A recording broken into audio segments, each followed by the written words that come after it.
Hi friends, आज आम एकक स्थान में 5 थिबा संख्या मानकर वर्ग निर्णय किपरि जानिबा एही वीडियो रे देखिबा।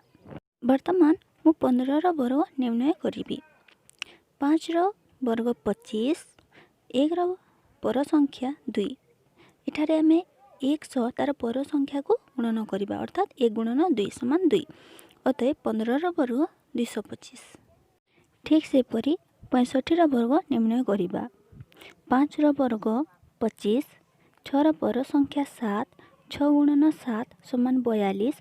अतएव 65 रो वर्ग 4225। एही प्रणाली रे चतुर्थ, पंचम, षष्ठ श्रेणी भाई भौणी माने अति सहजरे वर्ग निर्णय करि परिबे। वर्तमान मते कमेंट करी कहंतु 95 रो वर्ग केते हेबो।